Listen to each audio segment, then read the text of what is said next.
we are, as always, to update you on the transfer market. And today, guys, I want to start with an exclusive story because there is one more signing for Manchester City after a very busy first part of the transfer window, where they got several signings, especially obviously with Ryan Cherki, with Tijani Reinders, with Ryan Aït-Nouri, with Sverre Nipan for the future, with Bettinelli as backup goalkeeper. So City moved on several players, but also Manchester City now will add a new goalkeeper, and it's an important investment they made on James Trafford, the goalkeeper from Burnley, former Manchester City player, with a buyback clause at £40 million, but Man City negotiated for Trafford. That was an exclusive story a few weeks ago. I told you Man City are entering quite strong into that one, and now Man City have agreed a deal with Burnley. £27 million is going to be the package for Trafford to join Manchester City. Everything agreed also with the player who said yes after a direct contact with Pep Guardiola.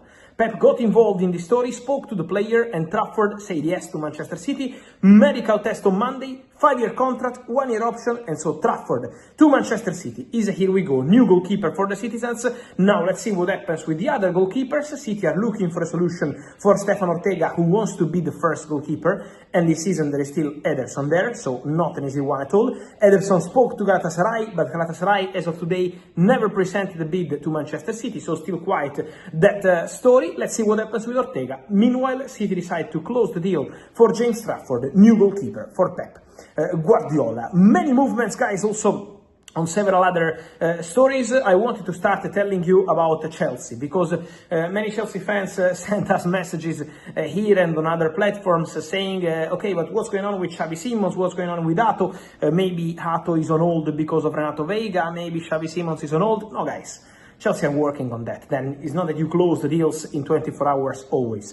It's not something like that. It's not part of these games. Sometimes you have to negotiate. Sometimes you have to discuss. For example, Chelsea for Jorrel Hato are using the old deal made by Arsenal a few years ago for Jarian Timber from Ajax, same position, centre back, same club, Ajax, for the fee. They want to spend around 40 million euros for Jorrel Hato. That's the Chelsea idea in the direct negotiations with Ajax. Ajax want more, so there is a negotiation ongoing, but the player wants to go to Chelsea, and Chelsea feel strong in this story for Jorrel Hato because the player took a strong position, told Ajax with maximum respect that his dream is to go to Premier League, the opportunity to go to Chelsea is big, and so for Hato, work in progress. My feeling is that this deal will happen. Also because the relationship between the clubs is very good. And also on Xavi Simons, my feeling is the same, because Chelsea are working on that. There are contacts ongoing. The relationship between clubs is also very good in this case. They already did the Nkunku deal together and more, so they have very good relationship. They are having two separate discussions. One is for Carney Chukwuemeka, the other one is for Xavi Simons, but Chelsea and Leipzig are negotiating, and also the negotiation between Chelsea and Xavi Simons on the contract is going quite well. On personal terms, it's going quite well. So I think they can agree every detail of personal terms very soon, and I still expect Xavi Simons to have very good chances to join Chelsea in this summer transfer window. So conversations progressing for Xavi Simons and for Jorrel Hato behind the scenes. To touch on strikers, guys, Viktor Gyökeres is in London. It's been 24 hours with important updates on that, with the player traveling to London, with the exclusive picture of Hasan Çetinkaya, agent of the player, together with Viktor Gyökeres flying from Marbella to London to complete the medical test today, on Saturday, at Arsenal, and then sign the 5-year contract. Shirt number 14 for Viktor Gyökeres, something special, of course, for Arsenal fans, reminding of the legend Thierry Henry. Mentioning about strikers, guys, I wanted to say something also on the situation of Isak and Luis Diaz. But meanwhile, guys, I'm receiving many questions on the situation of Leo Messi. Yes, because Leo Messi has been suspended by the MLS officially, Messi and Jordi Alba, but of course, especially the situation of Leo Messi is quite surprising because he's not going to play in the All-Stars game. Well, Leo Messi is very upset. The managing owner of Inter Miami, Jorge Mas, announced that Messi is really upset, really upset. There is a strange feeling around that because, you know, it feels really incredible to see a player like Messi, who's more than a player, more than a legend for the MLS, not to be on the pitch, not to be available for an MLS game because he doesn't take part to the All-Stars game. Makes no sense for that kind of model the MLS are promoting also for of course, what they want to do, similar to the NBA and all the rest, but then not to have Leo Messi on the pitch in MLS from the same league feels something really, really strange, something really unexpected. Also because Messi decision is not something made out of nowhere. Messi needed to rest after 5 consecutive games and 90 minutes after the Club World Cup. So the clear idea was about that.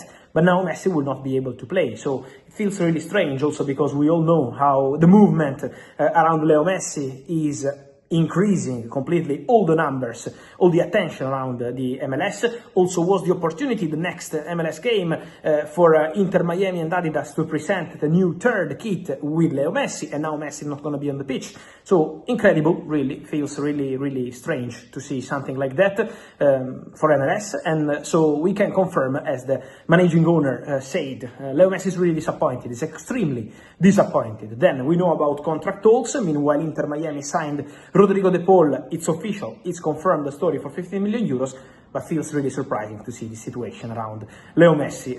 Really, really something we can't understand with all the questions we are getting about that. Then, guys, more to mention about other 2 cases. The first one, many questions on Luis Diaz. If Bayern presented an official bid. My understanding is that Bayern didn't send an official bid yet. They made contact again with Liverpool to tell them and to anticipate an official bid. So Bayern will be back to the table. We know that is not something new from yesterday, today, tomorrow. We know Bayern will be back to the table. Bayern will negotiate again with Liverpool. Bayern will try again for Luis Diaz. Then let's see what happens. It's going to be on Liverpool. Remember that they have a plan B at Bayern, and this Malik Fofana from Olympique Lyon. But for Luis Diaz, they want to try again. They want to try go big. And so conversations continue between the 2 clubs, verbal conversations, waiting for Bayern to send a new bid. But it's just a matter of time. So the negotiation will continue. And then, guys, many questions on Alexander Isak. As I told you, forget about Chelsea, forget about Manchester United. Many colleagues reporting about Al Hilal. Guys, I'm not aware of Al Hilal working on a deal for Alexander Isak, to be completely honest. I know there is this story everywhere. Now someone is removing that, but I'm told there is no conversation between Alexander Isak and Al Hilal. The focus of the player in terms of dream move is about Liverpool. Alexander Isak dream is Liverpool. Now depends on Newcastle, because the player informed the club about his desire. Liverpool can be ready to jump into it, very strong, very serious, with a bid. So Liverpool are ready. Now it's on Newcastle to decide what they want to do, if they want to open the doors, or if they will face a difficult situation with Alexander Isak, keen on a move away from the club. And so, guys, let me hear your thoughts on all these stories from the case, obviously, of James Trafford, the new goalkeeper for Manchester City, and then Xavi Simons, Hato, Luis Diaz, Isak, Leo Messi, and more. Guys, let me know your opinion here in the comments. Remember to like this video, turn on the notification bell, subscribe to the channel. See you soon. Ciao.